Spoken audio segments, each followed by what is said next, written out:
The next topic is in chemical equations and reactions. Chemical reactions and equations is making chemical equations more informative. Details to know about the detail.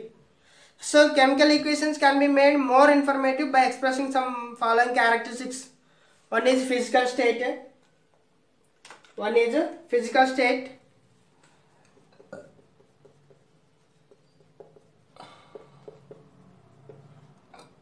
Second one is heat changes.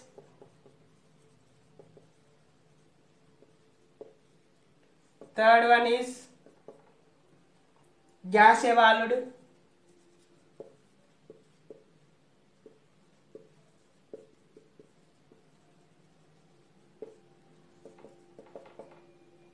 Precipitate formed.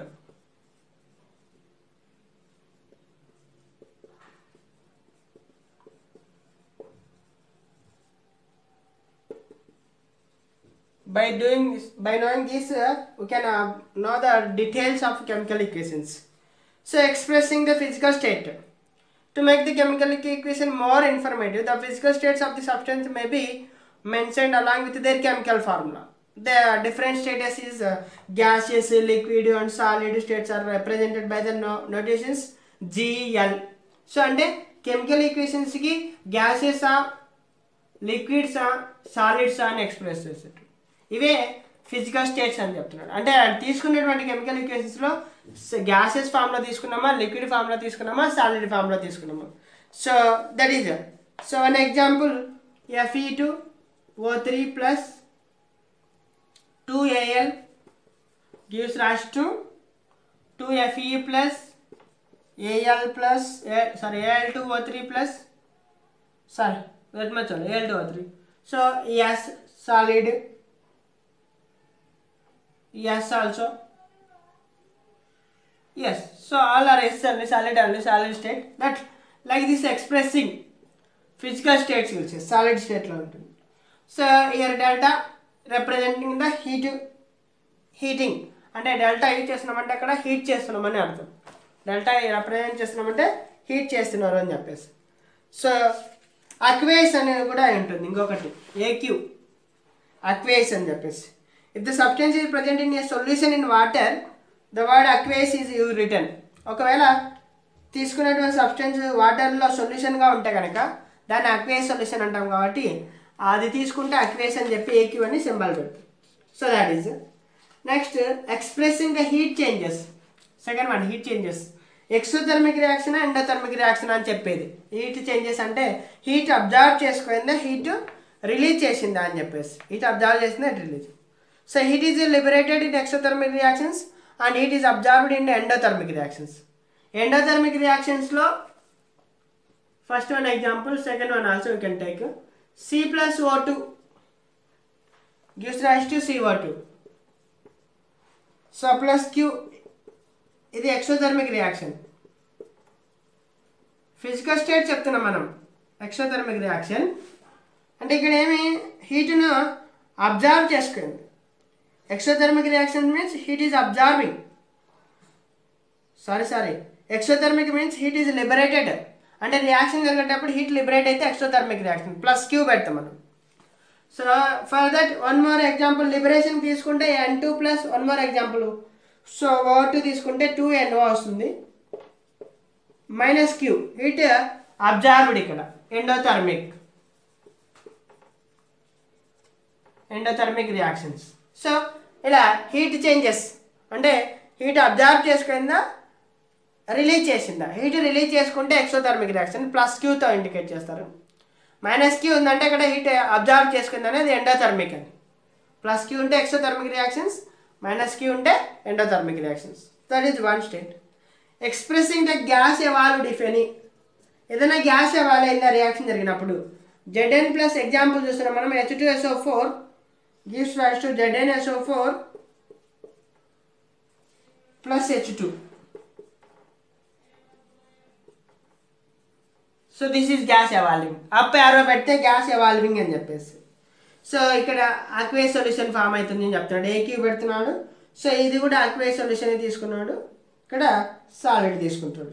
So symbols expressing ఆరో పెట్టినాడు. Up ఆరో gas is evolved. So అది చెప్పడం అక్కడ. If A gas is evolved in a reaction it is denoted by an up arrow. ఒకవేళ gas release అయిందంటే up arrow కానీ use చేస్తారు, లేకుంటే కింద జీ అని కూడా పెట్టచ్చు. జీ అని పెడితే గ్యాస్ అని అర్థం. అప్ యారో యూజ్ చేయొచ్చు, గ్యాస్ అని కూడా జీ అని కూడా పెట్టచ్చు. So expressing the precipitate formed. Precipitate అంటే ఏంటి, ఇంతకుముందు చెప్పుకున్నాం. In previous class discussed what is the precipitate also. Precipitate the substance which is not dissolved in water. A substance అయితే వాటర్లో డిజాల్వ్ కాదో దాన్ని ఏమంటున్నాం అంటే ప్రిసిపిటేట్ అని చెప్తున్నాను. సో ఎగ్జాంపుల్ AgNO3 + NaCl తీసుకుంటే దాంట్లో AgCl అనేది ప్రిసిపిటేట్ ఫామ్ అవుతుంది. ఒక ఎగ్జాంపుల్ 4th వన్ తీసుకుంటే AgNO3 silver nitrate plus NaCl sodium chloride common salt gives rise to AgCl. Down arrow పెడుతున్నాను, డౌన్ ఆరో పెడుతున్నా ప్రిసిపిటేట్ అని ఫామ్ అవుతుంది. Plus NaNO3 sodium nitrate NaNO3. So aqueous solution, both are aqueous only. So precipitate, there is a precipitate that is solid which is not dissolved in the water. Sometimes the reaction conditions such as temperature, pressure, catalyst are indicated above or below the arrow indicates. Arrow మీద ఇందాక delta అలా temperature కానీ change in temperature కానీ catalyst ఏమైనా use చేస్తుంటే వేరే sunlight, chlorophyll. Glucose తయారు చేసేటప్పుడు క్లోరోఫిల్ సన్లైట్ని యూజ్ చేసుకుంటాయి. కార్బన్ డైఆక్సైడ్ వాటర్తో రియాక్ట్ అయినప్పుడు 6CO2 కార్బన్ డైఆక్సైడ్ అనేది వాటర్తో H2O 6H2O gives rise to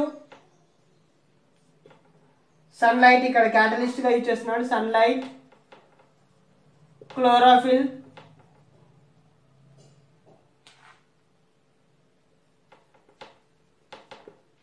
C6H12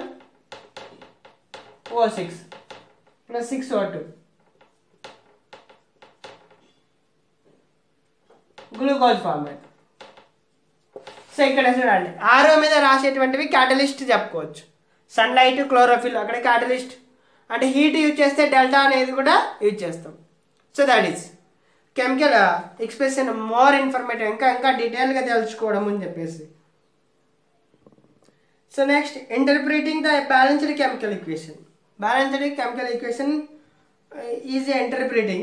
A chemical equation generally gives the information about the reactants and products through their symbols and formula. So ఒక chemical equation అనేది మనకు symbols ద్వారా లేదా formulas ద్వారా మనకి reactants గురించి, ప్రోడక్ట్స్ గురించి ఇన్ఫర్మేషన్ ఇస్తుంది. Maybe chemical equation gives the ratio of molecules of reactants and products. వాటి యొక్క రేషియో కూడా ఇవ్వచ్చు, రియాక్టెంట్స్ ప్రోడక్ట్స్ యొక్క రేషియోస్ కూడా ఇవ్వచ్చు. As molecular masses are expressed in unified mass U, the relative masses of reactants and products are known from the equation. So molecular మాస్ని మనం unified మాస్లో Uగా ఎక్స్ప్రెస్ చేస్తాం. సో రిలేటివ్ మాసెస్ని ఏ విధంగా ఎక్స్ప్రెస్ చేస్తాం, ఆ విధంగా ప్రోడక్ట్స్ ద్వారా మనం కనుక్కోవచ్చు, known from the equation. If the masses are express in the grams, then equation also gives the molar ratios of reactants and products. ఒకవేళ మాలిక్యులర్ మాస్ అనేది గ్రామ్స్లో ఎక్స్ప్రెస్ చేస్తే కనుక మోలార్ రేషియోస్ కూడా రియాక్టెంట్ ప్రోడక్ట్స్ గురించి ఇస్తాయి చెప్తాం. Gives the molar ratios of reactants and products. If gases are involved, we can equate their masses to their volumes and calculate the volumes or those gases liberated at a given condition of temperature and pressure using the molar mass. So if gases are involved, we can equate the masses to their volumes. Gases వస్తే వాటిని వాల్యూమ్స్లోకి mass convert చేసుకొని using molar mass and Avogadro's number we can calculate the number of molecules and atoms of different substance from the equation. ఒక ఈక్వేషన్లో ఎన్ని atoms ఉన్నాయి, number of atoms, ఎన్ని molecules ఉన్నాయి అనేది molar mass number కానీ Avogadro numbers కానీ use చేసి calculate చేస్తాం. So from this all we can equation we get from that equation mass relationship we can get, mass volume relationship we can get, and volume relationship we can get. Mass volume number of molecules relationship also we will get. Let us see one example for atomic masses. Mass value we will find that. Let us see one example to find the masses. So here aluminum mass is equal to 27 unified mass units. Fe iron వచ్చేసి 56 unified mass, 56 U. Next oxygen వచ్చేసి 16 unified mass. So ఇవి atomic masses. ఇది తెలిసినప్పుడు మనం ఆటోమేటిక్గా find out చేస్తాం. Aluminium Al ఒకటే ఉంది కాబట్టి 27 ప్లస్ 27U పెట్టుకోవచ్చు, 27U. అక్కడ మనం ఒకసారి బ్యాలెన్సింగ్ చూస్తే కూడా బెటర్. బ్యాలెన్సింగ్ ఒకసారి చూడండి. Al ఇక్కడ ఒకటే ఉంది, ఇక్కడ 2 ఉన్నాయి కాబట్టి 2Al వస్తుంది. 2Al Fe2O3 plus Al2O3 2Fe వస్తుంది ఇక్కడ.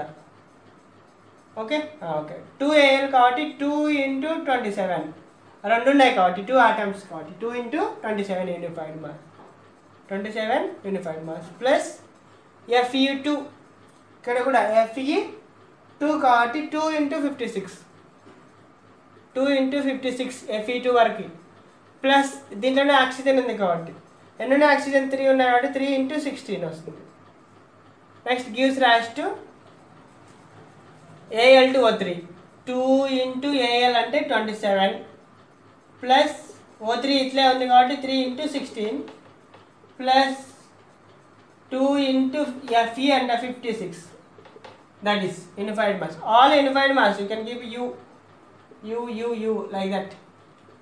So 54 unified, 27 × 27 54 unified mass plus 56 × 2 plus 3 × 16 చేస్తే 160 unified mass వస్తుంది. Gives rise to 54 plus 48 చేస్తే 102 unified mass వస్తుంది. ప్లస్ ఇక్కడ 112 unified mass వస్తుంది. So 54 unified mass, 160 unified mass. లేదా దీన్ని ఏం చెప్పచ్చు, 2 మోల్స్లో కూడా ఎక్స్ప్రెస్ చేసుకోవచ్చు. ఇది 1 mole, 2 moles plus 1 mole gives rise to, ఇది కూడా 1 mole యూనిట్, ఇది 2 moles యూనిట్, 2 ఉన్నాయి కాబట్టి. సో దట్ ఈస్ అలా చెప్పచ్చు.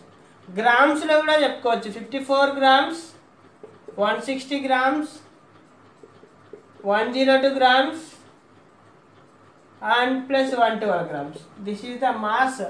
గ్రామ్స్లో చెప్పుకోవచ్చు, మోల్స్లో చెప్పుకోవచ్చు, యూనిఫైడ్ మాస్లో కూడా చెప్పుకోవచ్చు.